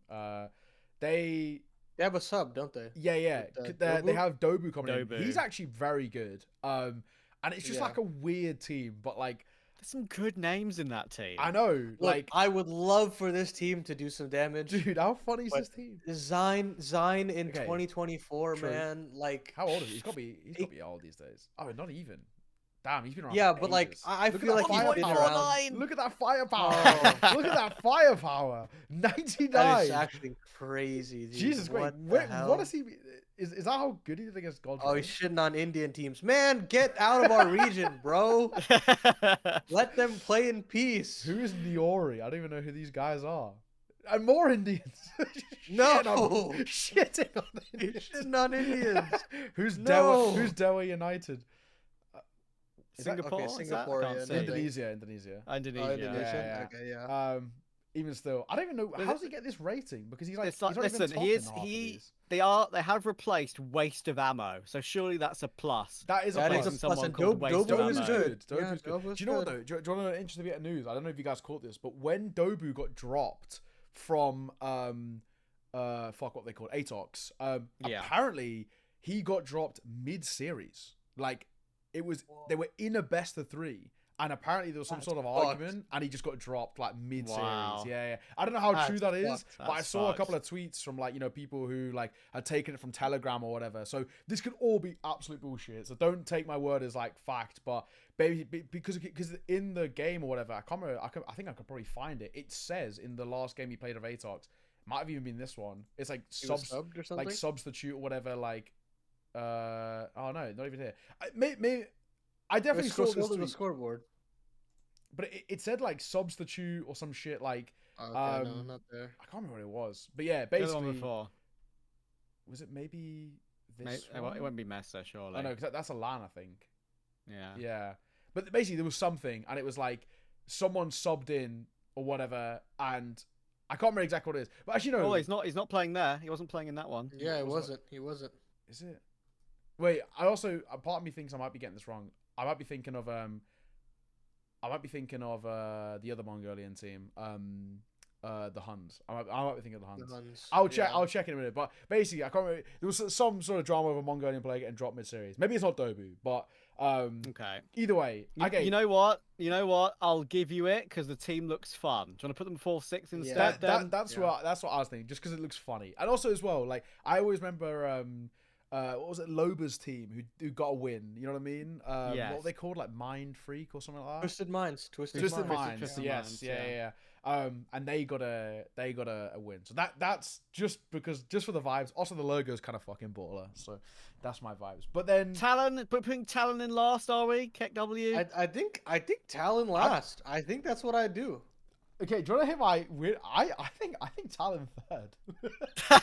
Dude. I actually think Talon will finish third. I'm not even joking. MHL absolutely smurfs on these people. Like, Oh yeah, he is the best opera in this tournament. yeah. Like unfortunately. I mean, even still, like like when they're in Europe, they were dreadful, right? Well, where is it? Like, they Check came with this- majors.im. What who do they play if they lose to FlyQuest? majors.im. Is that it? Well, it's a bracket, Yeah. isn't it? Or is it Swiss? Asia. So let's say Double check actually, yeah. Yeah, might. let's use an order. Like, let's just say Limvision beat Drillers just for the sake of it. They'll play either Drillers or Limvision. No, sorry, no, that's Aldrigo. No, what am I saying? They'll play GR. Rare Atom or GR. Yeah, so GR they'd play. Yeah, so that's a Probably. win. Wait, so what happens if Drillers win? Drillers would play Mongols or Alter yeah, it Ego. doesn't So change. Let's Mongols. still say the same. Yeah. Drillers have to So beat it can't be Linvision. Talon. It is a bracket, you're right. So It is a bracket, Talon by the beat way. GR, so that already feels like. Yeah, click Talon there. Talon definitely beat GR, yeah. And then Oh, and then you have to beat Linvision. I which don't is even doable. think that's what I mean. I don't actually genuinely think that like this side. Then they'd have to beat Rare Atom, basically. Yeah, and Rare Atom have other issues as well, right? Like this side, Yeah. they've had their problems like up and downs. I mean, They've got all They the look- experience, they but they look don't have the very results. bad. Yeah. in, I uh, casted them this one, the Hellcase They one. beat Cybershock. That's that not means a bad win. I don't know, man. They're playing with stand-in as well. I don't think it means a lot. I casted that one too. I casted these two games. Like I don't know. I don't think they're that good. They did Like, beat Tyloo. That was the win they got to make it. No, That's not a bad win. It is true. It is true. But then we're losing the fucking endpoint. Like, do you know what I mean? Like, endpoint is so Tom, if you watch this, I'm sorry. Shit. Like, Sorry, so Tom. Shit. I love Azu. That is my fucking guy. You know what I mean? Like, Oscar is my fucking go. But we're losing to endpoint in the 500 Casino Halloween Cup. Kill me. Actually shoot me. Like, Why these stats for Major? Why don't we show the strats at the 500 Casino Halloween Cup? Come yeah, it's true, but my god, like that is not good. And then like Spirit Academy, fair enough, they're actually just a better team, undoubtedly. But, Overall, yeah. That was my bold opinion. Like, I'm happy for you guys if you want to like outvote me here, but I don't think they finished last. I'd go with you there. I'd go with you. I mean, if you. You know even what? Because I you would see put Rare a Atom bit more of instead, them. Yeah. I would have picked Rare Atom purely because they've like played Actually, more. I'm happy to go Rare Atom last here. Okay. I'm fine with Yeah. that. Wait. I am fine with that. Where's Mages that I am? Who were they in the? So yeah, they beat them. Oh well, And they then- don't have to. Okay, so then technically, yeah, there's no way they lose to GR, so that's not Yeah, even yeah. possible either. Oh yeah, they can't finish. Maybe it is Limvision, man. Because like, look, so Limvision. Okay, actually no, they're fucking drillers. Maybe Okay, let's say they lose to Drillers. Let's say they Drillers lose to could Drillers. win. I'm not even Yeah. joking. Drillers actually There's a could win that. I'm not even. Yeah. I think Drillers you're could come third. I don't even care what you say now. You've given me all these options. Yeah. I think Drillers could just come third because third is so wide open. I think for the whole Talon are better than RMR. Drillers though. I like. Okay. I think MHL puts Senri in a pack. You know what I mean? Like I like. That is true. He does. Also, does back them up. we can't have a European team making it for an Asia RMR. We can't set the precedent like this. Drillers have beaten Permitter, Favbet, Passion UA. No. I can't let this happen.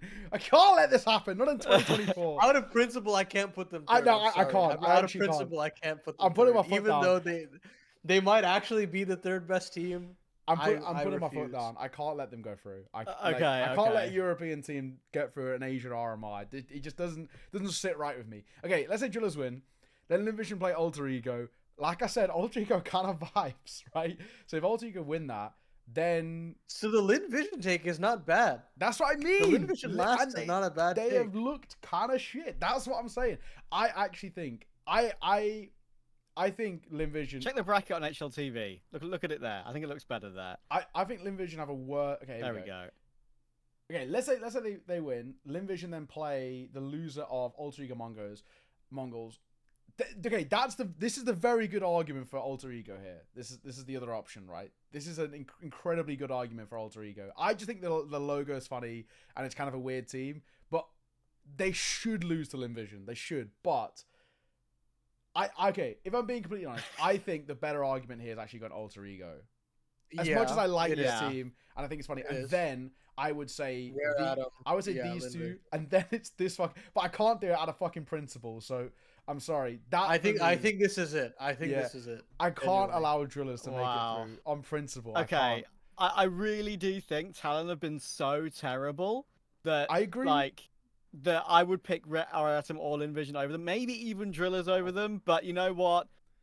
I'm gonna hold my hands up. I'm gonna let you have this one, just for the meme. I just think MHL can out-AWP every single one of them. Okay. That is true. That is my thing. So.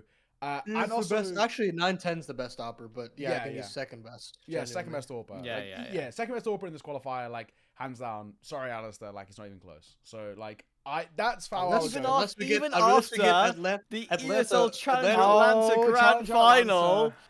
Dude, Yeah. watching that in person was genuinely insane. You don't know, like the convention was empty, by the way. Like, so I was there. They were for clearing those who people don't out, right? know. When they like, Yeah. So every like thing had been taken down, and they were like, if you leave now for map 3, you can't come back in. And everybody was like, I gotta piss, but I'm staying here. And dude, everybody was on their fucking feet, man. It was so much fun. That guy was insane. Sorry, I had to go on my little tangent there. No, that was maybe Alice's best series of all time. Possible. Genuinely could have been like that was the most ridiculous like 180 from being like head on the clutch. Yeah, when he's on A and he's like, no scopes the guy box. jumping on the box. Oh my fucking god, ridiculous! And like one of the most insane clips. And bearing in mind, it was like we were in Sweden, and I had to get on a flight the next, that morning. Me and John had like our suitcases there, like we were like, we were cooked. Jesus. But yeah, ridiculous. But is that a one-off? Potentially, like Probably, yeah. Probably, like if we're being honest there, but we'll see. We'll just throw out one thing as well. Even though I love the Mongolz, and I definitely think they're the best team. I think occasionally FlyQuest just domestically can just like brute force their way to like a number 1 spot. Like I think Inns is like he's so good at Counter-Strike. Inns, like if we're being completely honest, Inns should be on like a top European team in my opinion, like a top 15 European team. Like he is that good. So like sometimes he can just brute force his way to a best of 3. Like if Mizzino's a bit of a bad day, or like sometimes we see like Senzu not put on that like hard carry performance and they struggle a little bit. So that's sort of like the only thing, but that is like really not that much of a debate. I still think Mongolz are the number one side, especially with that kind of Thunderpick win. So let's go with that. It's crazy how this third place decision might be the hardest one of all the separate tier lists. I think it's probably the hardest because it literally could be Drillers, it could be Limvision, it could be Reatom. Any of these four can take the spot, but I just can't give it to Drillers. And Limvision have looked. Well, I do like that there are 3 spots this time, so we can have this conversation. So that's exactly fun. Big dub, big dub. Let's move on to EU then. Oh boy, this is where things get. Also, this is like in this form. Can I change this? I actually can change this. You can change it. Yeah. How seven make it through, and there's a 7th place decider in each RMR, so 14 teams make it through total. Or do you want to keep it like this? The elite team. That gonna. How do you want to do this? Do you want to do it like the spots? I put one in Discord quickly. Let me tell you which one it is. Yeah, I mean, I made 4 categories: lock-ins, predicted to qualify, or predicting to qualify, just missing out, and see you next year. Do you want to use that or? I was thinking just putting the spots okay, because I'm just trying to remember now as well. There are 7. RMR is 7, but then it's. How is it split across the 2? Is it just equal? Just go to Wikipedia front page there. Wikipedia front page. There we go. Because 7 here, and then 7 of the as well. So 14 in total. All the teams are in this one, right? Yes, all of them. All 32. Yeah. What we could do is we could do like this, like 1st to 7th from A, and then 1st 7th from B. Sure. Yeah, sure. And then that way we can actually have a debate about like that, and then we can leave these like dark horse or whatever, and I go that way. So I guess so add B to 1st 7th on the second one, and then I would say remove middle of the pack. Yeah. That's basically the same thing, anyways. Yeah. Just remove the click little settings cog on the right. See you next year. Yeah, put it at the bottom. Yeah, that's it. Who can if you click the settings cog on the right, it'll remove it. I think. No, I'm just trying to think. Oh, you're gonna change it. I'm just trying to think. Let's do.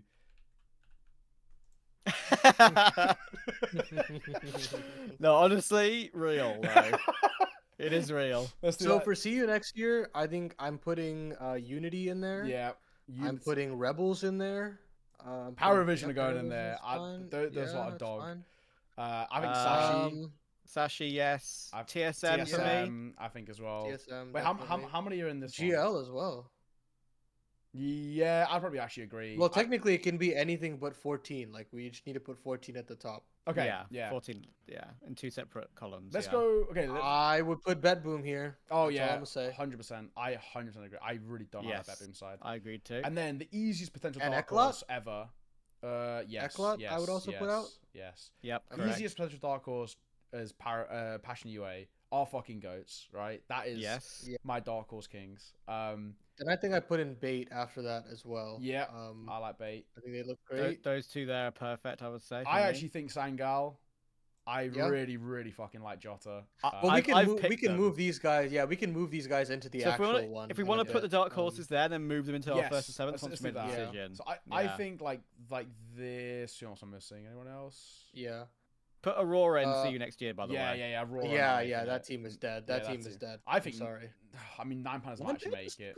I think I could put them in Dark Horse. Yeah. Ressalt's just so good. Resalt needs to move up into a top team. Yeah. He's actually too good for 9 pounders. Okay, let's go from here. Okay, so I'm gonna check RMR A, so see who's actually in there. I think we've got the 4 that we know we're gonna put through. I'm gonna put on my second monitor just so I can have it. So RMR A, I know for a fact, has FaZe, Na'Vi, Mouse, and someone else. So I think easy ones: Na'Vi, Vitality? Bang, Vitality are in it. Mouse are in it. There we go. FaZe. Yeah. And then it's like off in ranking order. Then it's Saw, Sangal, Falcons, Namiga, Fnatic, BetBoom, Game Agent, Cloud9, yada yada yada. So my pick in the video I did for RMR A is putting Sangal and Namiga through and Saw. Okay. No Falcons. I like this. I like this a lot as well. I would say Falcons are probably not making it too. Okay. Look, I'm putting them. I would put them as a dark horse. I still think there is like a 5% chance that this Yeah, team just simple like alone. Yeah. blows Yes. everyone out of the server Yeah. and just like makes Yeah. it through, like it genuinely. So one, But two, it's a three, 5% 4, chance. 5, It's not. 6. So we need one of Falcons. Look, I'd put Sinners through. I'd put Sinners through. See, I'd, okay, like, I would. I love Oscar, and I think he's like, he's the kind of the goat of his region or whatever. But I caught them like twice recently, and they've looked really bad. But then it could be like strat saving, but like B-Stick. It's always an argument. Yeah, B-Stick looks fucking dreadful. Shock was like non-existent. I love Mashki and Morisco, man. Yeah, I love these but guys. he looked They're so really good. uncomfortable too. So I like Yeah. it. I think I'd probably make more of an argument for Falcons than Sinners. Is how I would Yeah. personally go. Yeah, that's fair. Because I mean, Nemiga's also an option. I think Yes. Nemiga's I been picked looking really good on personally. lane as I well. in my list, I picked Nemiga. yeah, Yeah. Just to. So if you want to, as I've already made my list personally, if you want to choose someone else that I haven't chosen. No, I'm then- with you, man. Xanter's the truth. yeah. Yeah. So Xanta and Amiga or Falcons is like probably the Don't- argument here. I also gotta say as well, I actually really like Leah and Khan. Even that like new pickup like Zwei. Like I don't know anything about him. Zwei, yeah. Okay. He's he He's kinda no slot- Flamus. So- yeah, but he slotted into that position. Like he didn't look like out of place from kind of the jump. I thought Namiga would just fall off a cliff straight after I am Chengdu, but So they look alright. we've mentioned why we've removed Bet Boom. While we're here, can we just like mention why we're not considering Fnatic and Cloud9 as well? Look, Yeah, I would like to consider Fnatic. I think that True. Body really showed some good stuff at Thunderpick. Okay. I honestly would make a case to, now that I think about it, to have them as my 7th team, but that's just me. I know you guys can definitely disagree, but It's because I don't Amiga know, beat like- them recently. That's why Yeah. I've chosen Amiga. over oh, them. that's true. that's true. I also just don't think Nork has gone into that team mega comfortable. He's not synergized at all. Yeah. No, yet. not entirely. And that's yeah. that's actually the big thing for me. I think if Nork had gone into that team and actually looked like Nork on Bleed or Prior, I think actually that team. I think I'm with you. I'm like with Blame F plus Nork. Like really like that team. I think Matty's has the ability to kind of step up. I think Crims is ever reliable, but he just hasn't gone in super comfortable, and that's where I actually get, for me at least, a little bit worried. So I would make arguments no, essentially. I think the argument then becomes Namiga. Then let's go Namiga then. Yeah, I like Then Namiga, let's go Namiga, I but think. yeah, I agree. I'll put Namiga in, but I just think like sometimes like Falcons, like this is where they have those like that one tournament where they're like they make it to the major and then just absolutely to keep their all. ranking, basically. Yeah, do like Yeah. absolutely fuck all at the Yeah. major. Like that's like what. If I had to if I was doing it my one, and I will probably do a video at some point of like my own one, but like I have a feeling that Falcons will just go to the major, like they'll make it to the major and just do absolutely fuck all, like they'll just completely bomb out, and then it'll be about rebuild for next year, but they'll make it like just about kind of thing. But we'll see. So do you think it's fair to put Fnatic and Dark Horse here? Yeah, Yes. I think so. I mean, Okay. if Norg plays What about well, Cloud9 in Dark Horse? nah, I I'm don't think putting so. them and see you next year, man. Yeah, Fuck I'm this with you. team. I'm with you. You guys don't play Yeah. for shit and you expect to win everything. Yeah, You deserve to not make it. I genuinely. Yeah. Agreed. I would unfortunately I would agree with you. There's a world they can just sneak some wins. Their draw, Yeah. I checked the majors IEM site. Their like possible draw is actually not awful. I'm actually rooting for this team not to make it because I think Yeah. it's unfair that this team can just coast and then like use the Perfecto sub to get their spot here Yeah. and then like not I just get not practice or Yeah. play at all. I It's- also it's don't bad. want them to make it in a way, but their draw, like whoever, their seed isn't great. Like if the results kind Yeah. of go somewhat expectedly, their possible path it actually isn't that bad. But I agree they're just not there. So Yeah. I would However, keep them in that position. My counterpoint: it never goes smoothly. It's always fucked. Exactly. It's always fucked. Yeah, Exactly. yeah, it is. Let's go on to B. ERMR. G2 I'd say Spirit. G2 Spirit. Yeah. I'm just gonna grab it up on my second monitor so I can. Eternal pull Dark Fire as Horses. well. you'd say? So Yeah, yeah, G2 Spirit EF are the locks for me. yeah, G2 Spirit EF. I think that's absolutely fair enough. I think Astralis will be fine personally. Like, See, Yeah. I don't See, know. this is where I looked at it myself and I was like, they could lose a BO1 to Passion UA. Like, No, agree. it could happen. But I think in best at threes they shouldn't lose that much to teams Yeah. like fucking. They've at least shown Sashi. something now. At least Yeah. a world True. final. Like True. I don't know. Yeah, I did pick I them. agree. I did pick them. I think Astralis will be fine here, and then we've got what 3 spots to work with here. We've got these 2 teams. So if I'm being honest, I put Heroic through. I don't think VP make it through. This is an interesting call because I spoke about this in the video I did. Yeah. They look so uninspiring lately. Yep. I just can't believe that a team with Flip, Fame, and Jane won't make the major, though. That's the thing. It's true. Like, I just think their flaw, even though they've been losing to weird teams in weird scenarios, like the losses against OG were crazy. Yeah. But I just think their flaw is good enough to squeak through. That's why I picked them.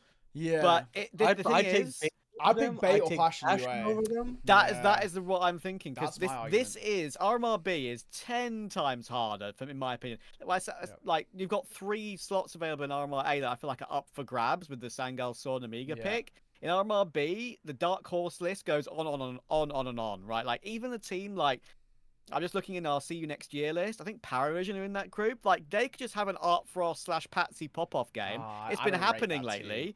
They're not going to win. They're not going to qualify Paravision, but they could ruin the day of any one of these favorites. Yeah. So that's what I'm saying. There's more day ruiners in RMR B for a lot of these teams, like VP, like Big, than there is in RMR A, 100%. Yeah. I think Bait are making it.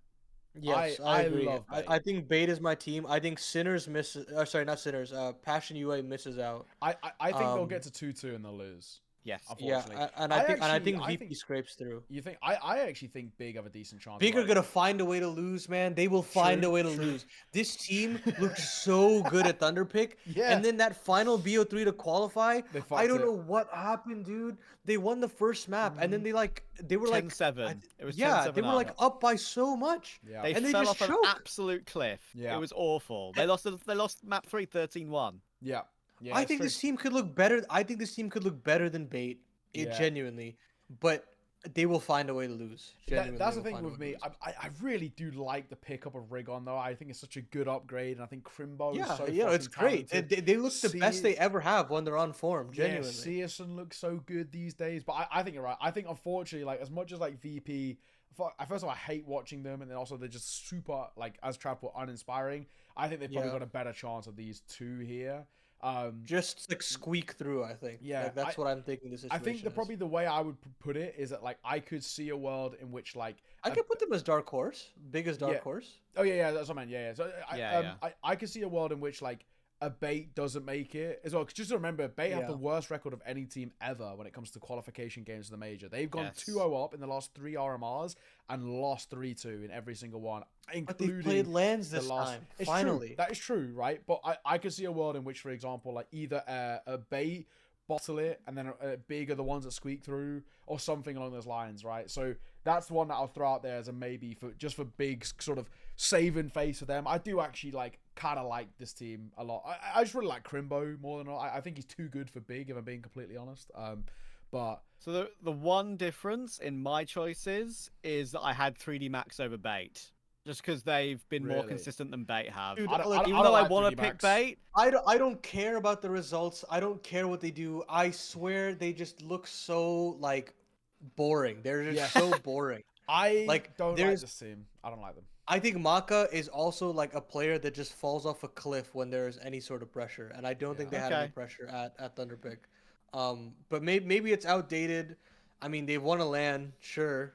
I think you're right if you want to go by results, but to me it's just like there's one they need one more move. Like if Nate was on this team, I'd put them through. Yeah. Going by results, in the last few diamond coin attempts I've had haven't worked for me. So listen, I completely get that. Going with my heart, I would be picking Bait every day of the week. The only difference so far in my picks compared to you two are I would take 3D Max instead, and I do think again going by heart, Passion UA could be an upset team and just have that, young debuting land team chokeability. Sinners could do something. 9 Pandas, I think I'll put it at the bottom of potential dark horse for me. If we're going to move that in that sort of a probability way, to put 9 Pandas at the bottom and put Fnatic and Big a little bit higher than 9 Pandas in terms of dark horse capability. But Resort could pop off and they could have a really good. I've seen some good stuff from Shalfie, just not consistently. So if they look good on LAN, it's a possibility. But yeah, other than that, I can accept what I've got in front of my eyes right now. Yeah, I think my only debate, honestly, as much as I kind of pains me to say, is that I would probably just change out one of like Saw and Amiga, probably an Amiga for Falcons. That's the only debate I think I'd make in my own personal one. Yeah. Just because as much as like Falcons are so easy to shit on, and they obviously have been shit. I mean, they've lost like 24 out of their last like 30 something maps. Like, it's actually crazy how bad their losing streak is. The only thing for me is that like, I just think like sometimes like, if you see Simple pop off, I mean, he's looked good actually recently. If like one or two more of the riflers also have a decent game, that's a team that can pick up wins over the tier 2 boys, right? The what I saw, so I'm gonna make a video on this, so I'm gonna actually like look through the demos to see like how they used him. But from what I saw, like just skimming through these like games, the way they're using him is the right way. Like where they're playing him in like Stown roles, if you guys remember Heroic, where he kind of like tags along to one player and he like trades them out and he like tries to feel out the map. He's going all over on T sides. He's not playing with one specific player ever. And that's how you would want to play him. You want to play him super active and just super mobile, and let him do what he wants. So they're giving him space, and it's getting them results, because clearly he still has it. I don't want to hear that from anybody that he says he doesn't have it. He definitely does. Yeah. That's for one thing. And then, yeah, as you say, if anybody shows up, if Magisk has a good hold as an anchor, which is definitely possible, if Dupree rolls it back, very possible. Hell, if Madden can turn it back, I think that's also very possible. Madden has his maps. He has his maps sometimes, for sure. Yeah. It's purely like I don't want them to bungle vetoes. That is the only thing. I think their vetoes can sometimes be very bad. And in best of ones, it's really hard to mess up vetoes, but they just can't. Like, as long as they have good vetoes, I think they have a shot. They genuinely have a shot. Yeah, we saw the mess of that veto, didn't we, with the Vertigo and Inferno kind of debacle. Fucking hell! Right, like, oh my god, that was awful. Yeah. So yeah, it's just one of those things with Falcons. Like I think it's just like the prospect of what they could be, but I really like Namiga, so I'm more than happy to kind of keep those guys there. I think Xanta's really, I mean, he's destined for a big team as well. Like, there's just no way, like, Xanta's great. Yeah, there's no way way to go to VP. Yeah, I actually think Result should go to VP personally. That's fair. I mean, he used to be on VP Prodigy, didn't he? Yes, I think Result should be VP immediately. Should be all over him. Yeah, they can pay better. They're a better team. They got better prospects. Result doesn't really care who he plays for, as he snaked Aurora, so he doesn't give a fuck. That's gonna be a really fun grudge match. That's a possibility, by the way. Shelby mentioned that in an interview to me. I said, "Who are you preparing for the RMR? Like, who do you think is gonna be the biggest threat?" Aurora. I was like, immediately off the bat. Oh yeah, that's awesome. Well, the thing is, as much as I think he's right, I think Nine Pandas care about it more, because like Aurora's just Deco, and Deco just doesn't give a fuck about Counter-Strike anymore, does Low he? key, he's out. Nine Pandas would smack the shit out of Aurora right now. Yeah, not gonna lie. I think so too. Aurora looks really bad. They just don't care about CS at the moment as well. I mean, Deco's saying, I'm just retiring. Like, I'm actually going to just go and do content. So he doesn't give a fuck anymore. So I think, unfortunately, that's probably the issue with this side, is that, like, I don't know if they don't have the motivation they did like even like 4 or 5 months ago. Like, but before this like Resol like drama, this Aurora are like one of my favorite sides in tier 2. Like, I absolutely adored them, and I just think that is like absolutely killed them, because it was so close to the RMR, and like I don't really rate Clax that highly. I mean, he's not a Resol essentially. So I just think like he's not bad. He's just not good enough. I think he's half the player Resol is though, and I think they've been shafted in that trade absolutely. And this is the issue here, where I just think they're like they look super demotivated. It would be crazy if you were to revamp VP and consider switching out any one of Flit and Fame, but at this point, if that like formula doesn't start to get you results again, and you have to keep going back to your default answer of removing Norbert, like, I would say you take the gamble on going for Norbert and one of the other two as well. You go for a Norbert and a Xanta together to try and refresh the team, and I think in the future for VP, that's what they need to do, because they're in this just really terrible rut right now. There's a genuine risk, as we said. I think that they could just not make it at all here. Well, good thing they come from the best region to get talent, right? So, I mean, that's kind of the one real positive for them, because you've even got... You have no excuse. Exactly, yeah. There's absolutely zero excuses. So that's kind of the one good thing going for them. There's so much talent to sort of kind of take from that I think they should be fine. And even as well, I mean, I don't know how much it would happen, but I mean, you've mentioned Xanta, but the other argument for Xanta, I mean, I always think Result for me feels like a real lock-in, but like the other argument for instead of Xanta would be Kaisuke, right, from Spirit Academy, right? I don't think they'd let them do that. I don't know. I think they want him how on his much books. money would they have to play for him? Yeah, How much but money? VP have got money, so that's the thing, right? I like not, and VP have got money and they don't really spend money, so it's not like exactly they're like, it's not like they're kind of doing the Astralis thing where they've like kind of trying to find funds. I agree. I don't think Spirit will let him go. I think probably he's destined for the main team at some point, but it's just like if they were going to do like it's like a G2 Monacy type thing, right? Like pay big bucks for a player with immense potential. As G2 did to Na'Vi. I don't think Na'Vi didn't want to let him go unless it was for a good price. And I just think that's the other option of somebody who's got immense amounts of talent and somebody who probably can play at the top level already is maybe him. Yeah, if it means anything to you, which I think probably not now, but Kyosuke, before he joined Spirit Academy, I'm pretty sure, it wasn't even that long ago. It was like very, very end of CSGO maybe when they just moved on from the Donk project, of course, moved it to the main team. I'm pretty sure he rejected both VP Prodigy and Forza's Academy team.